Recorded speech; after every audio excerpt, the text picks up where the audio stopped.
Okay, well, thank you everybody for joining us. My name is Jack Howard. I'm the Senior Vice President for Strategic Advocacy and Government Affairs at the U.S. Chamber of Commerce, and I'm pleased to welcome you all back to Common Grounds. For those of you joining us for the first time, we host this series regularly, and each time we invite a Republican leader and a Democratic leader to join us for a cup of coffee and some bipartisan conversation about what we can all do together to solve some of the nation's greatest and most important challenges. Now, with us today to talk about bipartisan legislating are two distinguished members of Congress who have well-earned track records of working across the political divide, finding common ground, and getting things done in their communities for our country. We have Representatives Derek Kilmer, a Democrat from the state of Washington, first elected in 2013, and Congressman Fred Upton from Michigan, first elected in 1986. Representative Kilmer, as I said, is a Democrat, and with over a decade of experience working economic development issues, has a strong track record as a problem solver. In fact, when he was first running for Congress, the Seattle Times endorsed him, saying that he was a problem solver who can be bipartisan. As chair of the Select Committee on the Modernization of Congress, which is nicknamed the Fix Congress Committee, Representative Kilmer knows what it takes to bring people together to make sure our government functions better for all. And Representative Upton, a Republican, has been a compromise-minded leader for 35 years. As vice chair of the House Problem Solvers Caucus, Representative Upton leads both Republicans and Democrats in finding common ground on the most pressing issues of our time. Both of them understand how important discussion and debate and relationships are in a democratic republic, but both also recognize the importance of compromise and coming together to create long-lasting solutions for Americans. As I said earlier, at the Chamber, we believe that maintaining democratic norms is essential to a thriving business community, and that compromise and bipartisanship are key to upholding those norms. So welcome to both of you. Thank you very much for taking time out of your busy schedules to join us to talk about this, how important this is. So let's start off with just an easy icebreaker tone setter. As you know, as I said earlier, our series is called Common Grounds. We call that for a reason. It's based on the idea that coffee brings people together. Things get done in Congress when people sit down together over a cup of coffee or a burger, or sometimes a beer or two or three, and they hash things out and come up with solutions. There you go. We love our coffee. But for a lot of reasons, that doesn't seem to be the case anymore. So let's talk about coffee for a minute. I know Fred just held his up, so he's drinking his. When I was working on the Hill, I drank a lot of it. Sometimes I was hoping I could take it intravenously so I could spare the act of having to drink it. And I still do. So Fred, I know you guys drink coffee. If so, how do you take it? Black, cream? Do you have a favorite coffee? I got to say this about coffee. Interesting story. I didn't drink it in college, and you didn't have Red Bull then either.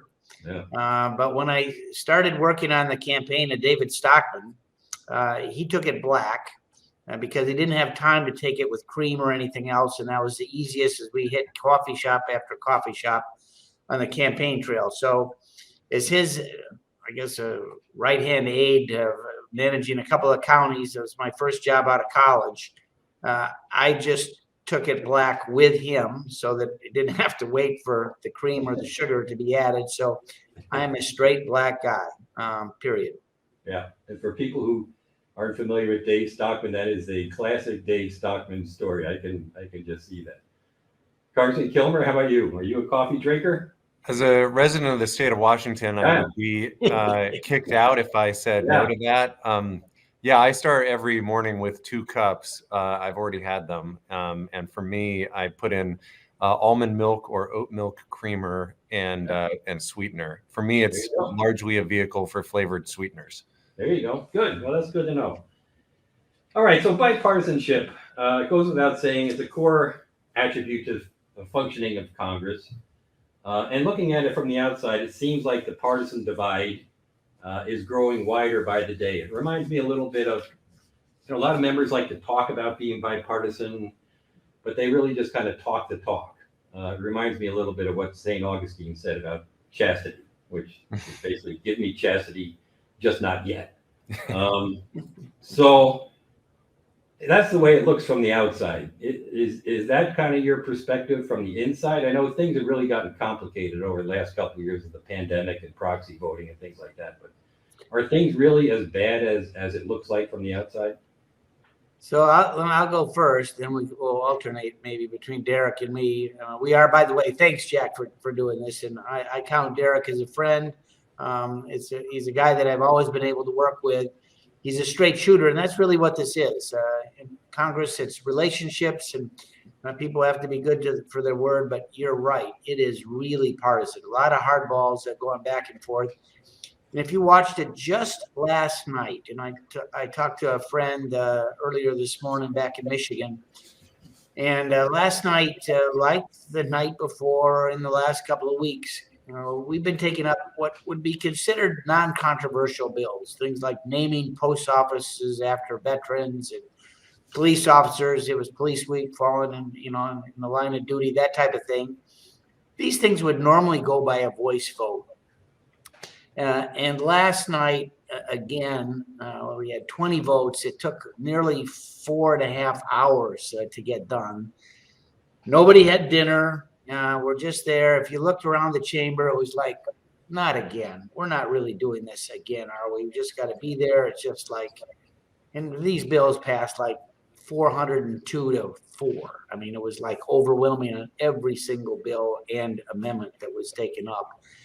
And for me, I took the Metro home. I didn't get home till, I don't know, about 10 o'clock last night. It just makes for long days. And you look around and like Republicans and Democrats, how does this end? And it's the hardcore fringes on both sides that are demanding these votes and looking. And it's just like the system is breaking down. And that's why you all are so important. But the whole push for bipartisanship, it's a narrow margin. Speaker Pelosi has a narrow margin. It's expected that I think Republicans are going to flip the House next year. I would predict that. But I think, again, it will be a narrow margin. And it's only groups like the problem solvers and the blue dogs and, people like, when you have a relationship like Derek and I have together with, with other colleagues, they actually get things done. But it makes it tough because you get pillared by some of those folks on the outer fringes. And we lost, frankly, I'll say a good guy last night in Oregon. Late night vote looks like Kurt Schrader was a member of the Problem Solvers Caucus, Democrat, probably lost his primary based on the numbers that I saw earlier this morning. Yeah. Congressman Kilmer, your perspective? Yeah. Well, listen, whether we're talking about the private sector or we're talking about Congress, we've got some really complicated issues to deal with these days, whether we're talking about, recovering from the pandemic, we're dealing with inflation, we're competing with China and the rest of the world. So the seas are really rocky. And I'm a believer that the boat moves best when all of our oars are in the water rowing in the same direction. And one of the challenges we face in Congress is it's really hard to navigate rocky seas when 45% of the oars are rowing in one direction and 45% are rowing in the other direction. And oh, by the way, about 10% of the oars are out of the water with people actively beating everyone else in the boat over the heads. It's why I'm grateful for folks like Fred Upton, frankly, who, have really done the hard work of trying to build partnership and move forward on some of those complicated issues. I mean, some of the biggest successes in recent years, including some of the work that's been done on research and development and trying to address diseases in our country and around the world. Fred gets great credit for trying to bring Democrats and Republicans together. That's important. NBC News had a poll recently that said 70% of Americans think we are, as a country, incapable of solving big problems anymore because we are so divided. And I don't think that that's something that we should just take as fact. I think we need to do the hard work of figuring out how we come together and solve problems again as a country. Right. No, that's an excellent point. I'll pick up on what you said about Fred, and I think I could call Fred because we've known each other for over 40 years. Actually going all the way back to when we were young staffers on the Hill, I think, working in the Longworth building of all places. That's right. And then, of course, you went on to OMB in the Reagan administration, and then got elected to Congress, as I said earlier, in the mid-'80s. So you announced about a month ago that you were not going to run for re-election. I'm not going to use the term retiring because I know you well enough to know I don't think you're going to do that. But I would be interested in the reflections on your career, even when you were in the minority and worked in the Reagan administration. Actually, you had a well-deserved reputation for working across the aisle to forge bipartisan coalitions to get things done, not just for Michigan and your district, but really for the country. And Congressman Kilmer referred to your role as chairman of the Energy and Commerce Committee. That's one of the most impressive records you compiled that I can remember in my memory as chairman of the committee, and particularly for what we're dealing with today in terms of the pandemic. The 21st Century Cures Bill. A lot of people call that the most important piece of legislation passed in the Congress and going forward, laid the foundation for Operation Warp Speed, faster drug approvals. And so I could go on and on for the rest of this program and all your accomplishments. Pipeline safety, protecting the Great Lakes, clean drinking water. And I wasn't surprised. I was struck by the reaction of some of your Democratic colleagues when you announced you're not running again. Debbie Dingell in particular, who I know it was the wife of John Dingell, who I know you were very close to in your career. She said, and I'm going to quote, "Throughout your career, he's always put the people he served first. To him, bipartisan and compromise were not forbidden words. Fred knew well that if we're going to deliver real solutions for the American people, we need to come together and listen to all perspectives, no matter how complicated the issue might be. And while we may not have found harmony on every issue, Fred and I always managed to disagree without vitriolic rhetoric and mean-spirited language. Even through our toughest discussions, Fred always found a way to make me laugh. It's his civility that I in Congress will miss most." So she wasn't alone in her reaction. So after all these years, what's your secret? What can we learn from you? Does it have something to do with being like a lifelong Cubs fan? Yeah. Where does it Well, come? it reminds me of a story. Boehner had me appointed to the super committee. This was a committee that we actually failed to get an agreement. We ended up in a 6-6 tie, trying to get something done on the deficit, was really unfortunate. And a lot of stories from that. But I guess my biggest regret was, had we got something done, I actually had an amendment to make sure that my Michigan Wolverines would always be in the NCAA playoff hunt. But I couldn't offer that because we didn't get to the final agreement. But even John Kerry started rooting for the Michigan Wolverines because he said, "Upton, you're in a lot better mood when they win than when they lose." And 1 week that they lost, it cost them $1 billion, which was a lot of money then, as we were working the little dynamics of the super committee. But I never thought I'd be in Congress. It was the only elected office I've ever run for.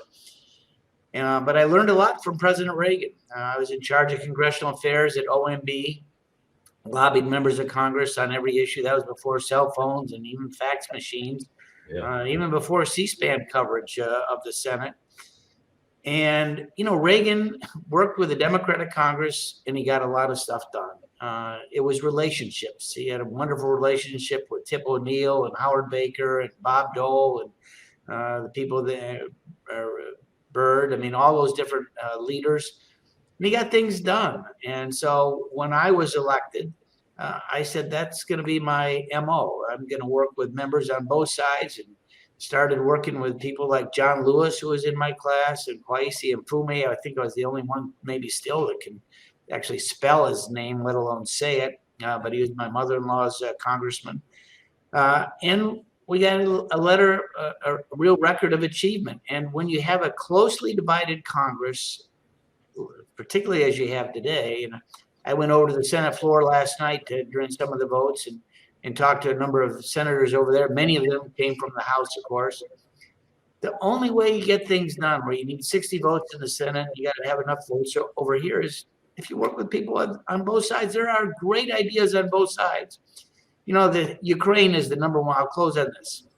Ukraine is, at the top of the list. And I was asking Derek earlier before we went on. I met with some of the members of parliament from Ukraine who were here in town yesterday afternoon. This is a bill that has to get done because they're fighting for us.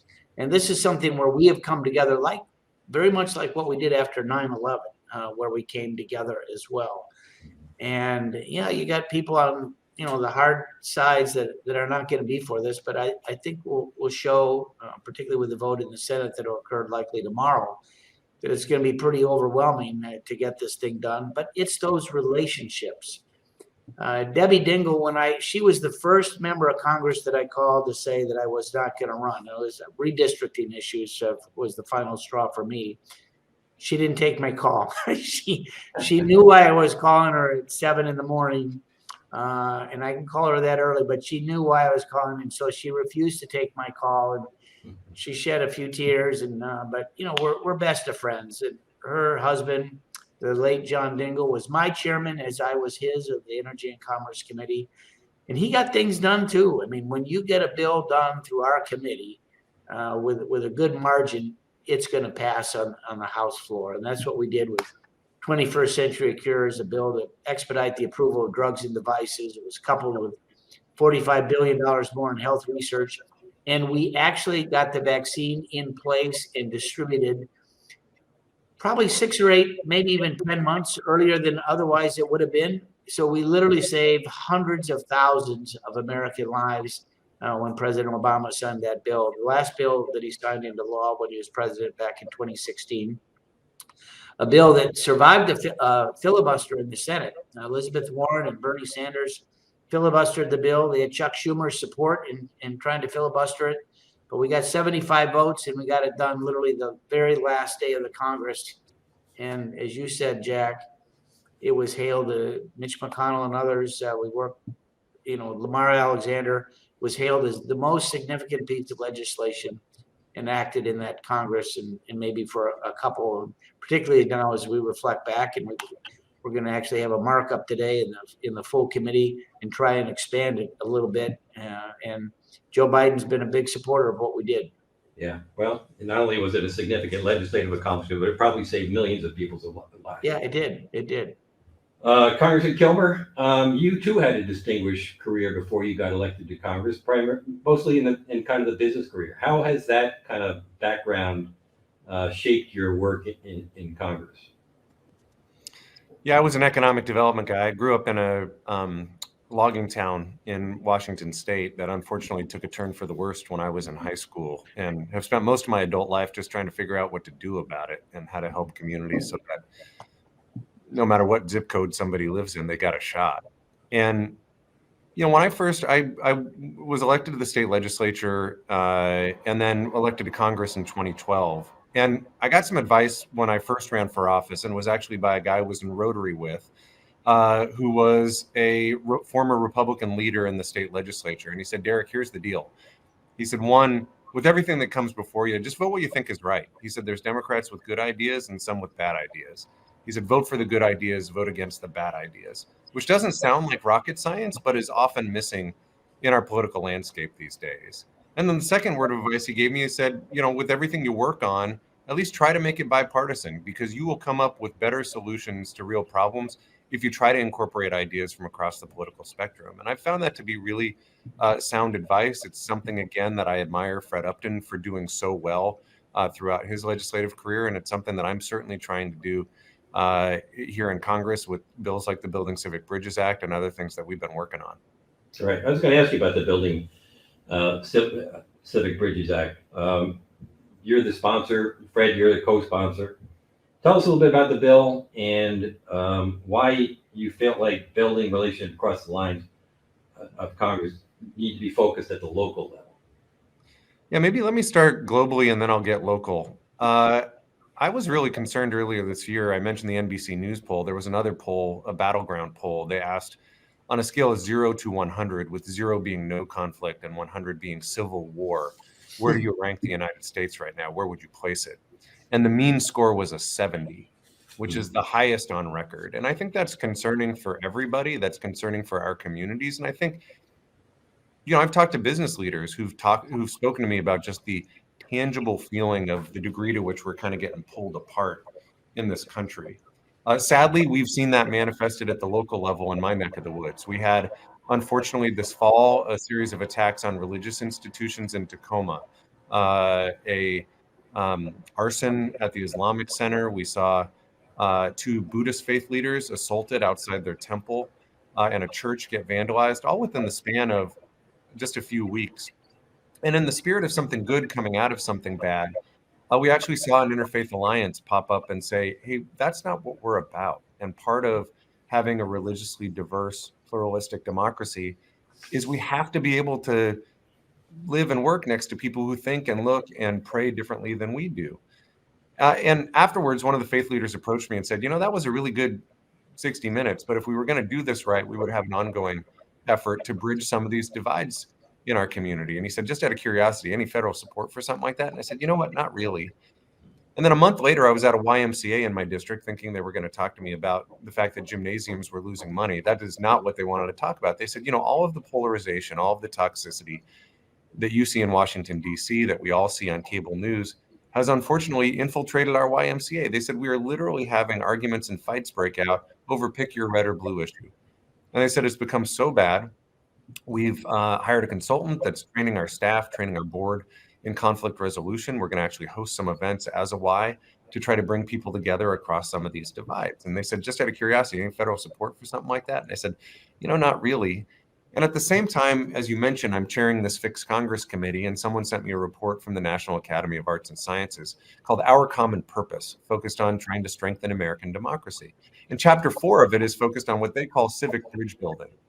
And it points out that the U.S., through the National Endowment for Democracy, spends tens of millions of dollars each year trying to build social cohesion and foster civic bridge building as a means of strengthening democracy in other countries. But we don't do that here in the United States. And so the bill that we've introduced is a bill that would set up a pilot through AmeriCorps, and we chose AmeriCorps in part because it has footprints in most of our communities, and in part because they can accept private philanthropy. So for not much federal money, we'd be able to get some leverage and get some resources in. And the program would be really to focus on 3 things. One, to do grant making to these hyper local efforts where you actually see in our communities, not just in my neck of the woods, whether we're talking about the interfaith group or the YMCA, but all over the country, there are these efforts to try to address toxic polarization, and not just political polarization either.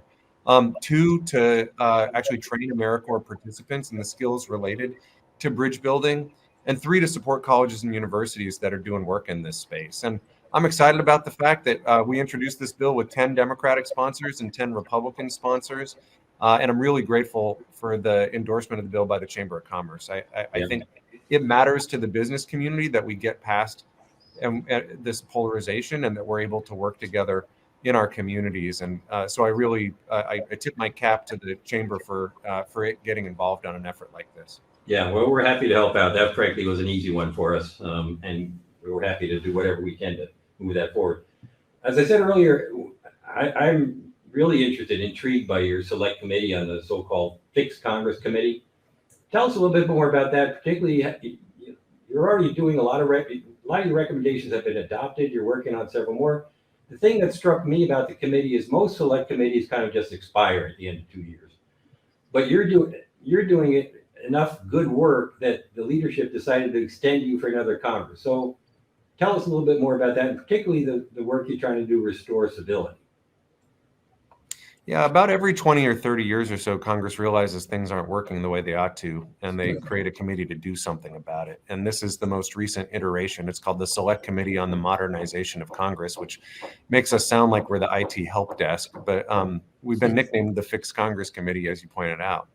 It's a unique committee in that it's 6 Democrats and 6 Republicans. The rule that established our committee requires a supermajority vote to make any recommendations. And if you look, to your point, at the history of these select committees, they don't generally have much success. Fred mentioned the super committee, which wasn't able to make recommendations. There was a select committee on budget and appropriations process reform that made 0 recommendations. You can go all the way back to the 90s, and most of these select committees kind of wash out. And so we made a decision. I made a decision when I became chair of this committee that was if you want things to work differently, you just have to do things differently. So if you look at the work of our committee, we're doing some unusual stuff. Generally when a committee is established, the first thing you do is Democrats take their half of the money. They use it to hire people with a Democratic background who put on blue jerseys, and Republicans hire people with a Republican background who put on red jerseys. Yep. We didn't do that. I approached my Republican partner on this and said, hey, what if we force multiply here, and we'll hire some Democrats and we'll hire some Republicans, but they'll all just put on let's fix Congress jerseys. And to the credit of my Republican partners, they said, sure, we're game for that. We, if you watch one of our hearings on C-SPAN, it probably means you have too much time on your hands. But if you watch one of our hearings on C-SPAN, you'll find some things that are pretty unusual. We don't sit with Republicans on one side of the dais and Democrats on the other. Why do we do that? Well, when I heard Fred Upton testify about how to run a bipartisan committee in front of our committee, my predisposition is to lean over to the person next to me. And on our committee, you're leaning over next to someone who's from a different party. We don't even sit on a dais. I don't know about you. I've never had a good conversation speaking to the back of somebody's head. Those changes are not just cosmetic. It has meant that our committee has been able to pass 142 recommendations focused on making Congress work better. And about 2/3 of them, to your point, have either been implemented or are on the process towards getting implemented. Because our goal is to actually see this place work better on behalf of the American people. Yeah, I actually know some of the staff who work for your committee, and I enjoy it. They say just talk about how refreshing it is to actually work on a committee like that. So let's close. This has been a fantastic discussion. We could go on all morning about this, but obviously, given what's going on around the world, what's going on around the country, we need people like you more than ever. We need more people like you. So tell us what we can do to help develop, more bipartisan leaders. How do we get more people like you elected? And what gives you kind of optimism for the future? Well, let me just say that we are going to have, the next Congress, again, looks like it's going to be a narrow margin of control. The only way you're going to get things done is if you have people willing to talk to each other, to build those relationships. There's a huge agenda that has to be filled, whether it's the debt ceiling or the fiscal crisis, obviously inflation, all these things. Let's get the best ideas, and somehow it's going to be that next group of folks, those that are elected in November. I mean, they're going to and leading to the 2024 election. You're going to want to have a record of accomplishment, and that's why the chamber's recognition of bipartisanship here, hats off to you all the last couple of years by recognizing that. That's the only way that ship is going to sail, that it's only going to get to port, is if you have Republicans and Democrats willing to leave their political labels at the, in the end zone and really work together to complete that pass or do the block and tackling to get things done. So, and for me, I've represented a district that's been always viewed as a swing district. And I was blessed to say that most of my constituents supported the idea of policy over politics, not caring if you had an R or a D next to your name. That was my winning secret sauce to win what ended up being 25 elections, 25-0, not a bad record. And I look forward to working with folks that are still there. Derek will be there and others, Republicans and Democrats, as they really try to conclude an agenda that makes sense for the American people. Yeah, just to kind of go back to the sports analogy, you're leaving Congress at the top of your game. So terrific for you. Congressman Kilmer, we'll close with just kind of any advice for us, closing remarks. Well, you asked about whether there's optimism. There's Rabbi Jonathan Sachs said there's a difference between optimism and hope. Optimism is a passive virtue. It's the belief that things will get better. Hope is an active virtue. It's the belief that together we can make things better. And I give credit to the chamber because you're not just sort of passively watching what's happening, you're engaging. And each of us can do something about the current state of things. When we sit down with someone we disagree with, when we walk into a conversation, with the understanding that we may be wrong and that the other person may be right. When we listen to each other and try to understand each other and understand where someone else is coming from, that matters. I'm part of the bipartisan working group. Fred's part of the problem solvers. There are people doing good work here, and it's not just it's just not always the lead story on cable news. And so the fact that the chamber is willing to amplify and elevate folks who are being bipartisan, the fact that, as I mentioned, that you've endorsed bills like the Building Civic Bridges Act, I encourage you to, if you feel like an effort like that is important, reach out to your member of Congress, ask them to get on the bill, reach out to the Ed and Labor Committee and encourage them to move the bill, because we've got, I still believe that we are citizens of the greatest country on the planet. And I don't accept the notion that we can't do big things. And I think with the Chamber's partnership, there's a lot that we can do. Well, that's great. Just listening to the two of you talk and knowing your backgrounds and your approach gives us all at the Chamber of Commerce considerable hope and optimism for the future. Fred, maybe I'll see you around at some point. Congressman, we can grab a cup of coffee ourselves at some point and talk about how to try to make things better. So let me just close by thanking you again for taking time out of your busy schedules, and really thanking you both for your public service. We need more people like you. So thanks for taking the time to do this. Thank you. Thanks, Jack.